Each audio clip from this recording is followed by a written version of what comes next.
आधुनिक शहर मुंबई, जहाँ हर गली में हजारों कहानियां बसती हैं, वहीं एक छोटी सी कहानी थी आर्यन और नेहा की। आर्यन एक उभरता हुआ लेखक जो हर रात शब्दों में अपने ख्वाब बुनता था। नेहा एक जुनूनी चित्रकार जो रंगों के जरिए अपनी भावनाएं व्यक्त करती थी। दोनों का मिलना किस्मत की लकीरें जोड़ने जैसा था। आर्यन को नेहा से पहली बार एक आर्ट गैलरी में मिलना था। नेहा की बनाई पेंटिंग्स ने उसे जकड़ लिया था। तुमने ये पेंटिंग बनाई है? आर्यन ने पूछा। नेहा ने मुस्कुराते हुए कहा, हाँ, ये मेरी दुनिया है। तुम्हें पसंद आई? उस पहली मुलाकात के बाद आर्यन ने महसूस किया कि नेहा उसकी कहानियों की अधूरी कड़ी थी। नेहा की आंखों में उसे अपने किरदारों की गहराई दिखती थी। नेहा ने भी आर्यन में एक अलग चमक देखी।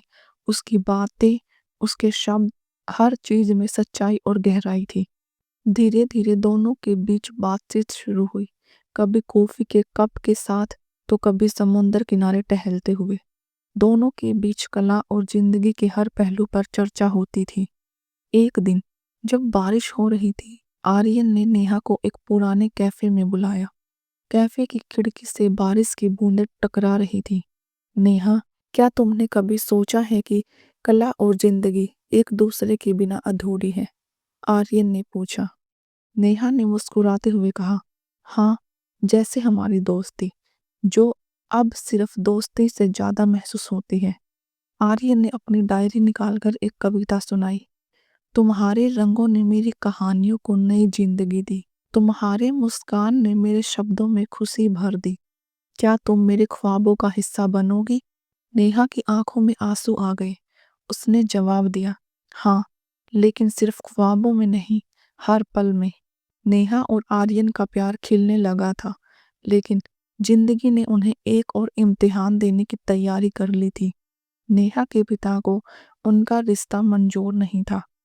तुम एक कलाकार हो, लेकिन ये लड़का एक लेखक, इसकी जिंदगी में कोई स्थिरता नहीं है, नेहा के पिता ने गुस्से से कहा। नेहा ने कोशिश की उन्हें समझाने की। पापा, आर्यन की कहानियां मुझे जिंदगी जीने का मतलब सिखाती हैं। वो मेरे लिए सबसे खास है। लेकिन नेहा के पिता ने सख्त रुख अपनाया। अगर तुम उससे मिलती रही तो हमारा रिश्ता खत्म। नेहा के लिए यह सबसे मुश्किल फैसला था।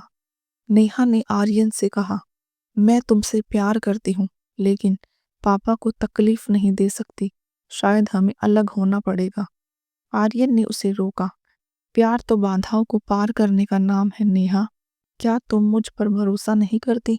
लेकिन नेहा की आंखों में बेबसी थी। भरोसा है, लेकिन पापा के खिलाफ जाना मेरे लिए मुमकिन नहीं। दोनों अलग हो गए, लेकिन उनकी यादें और ख्वाब हमेशा साथ रहे। आर्यन ने नेहा के पिता को मनाने का फैसला किया। उसने एक उपन्यास लिखा जिसका नाम था ख्वाबों का इश्क। इस उपन्यास में उसने अपनी और नेहा की कहानी को इस तरह पेश किया कि हर पाठक उसमें खो जाए। उपन्यास हिट हो गया। हर जगह उसकी चर्चा होने लगी। नेहा के पिता ने भी यह किताब पढ़ी। उन्हें एहसास हुआ कि प्यार सिर्फ एक भावना नहीं, बल्कि इंसान को जीने का मकसद देता है। नेहा के पिता ने आर्यन को बुलाया और कहा, मैंने तुम्हारी किताब पढ़ी। तुमने यह साबित कर दिया कि प्यार ताकत है, कमजोरी नहीं। मुझे अब तुम्हारी और नेहा की जोड़ी पर गर्व है। नेहा को यह बात सुनकर खुशी के आंसू आ गए। उसने आर्यन से कहा, मैं जानती थी तुम हार नहीं मानोगे। आर्यन और नेहा ने मिलकर अपनी कला को एक नई दिशा दी। आर्यन ने उपन्यास लिखना जारी रखा और नेहा ने उसकी कहानियों को पेंटिंग्स में बदल दिया। उनकी जोड़ी को लोग ख्वाबों की दुनिया के रचयिता कहने लगे। प्यार और कला ने न सिर्फ आर्यन और नेहा को जोड़ा, बल्कि उन्होंने लोगों को यह सिखाया कि ख्वाब देखना और उन्हें पूरा करना ही जिंदगी का असली मकसद है।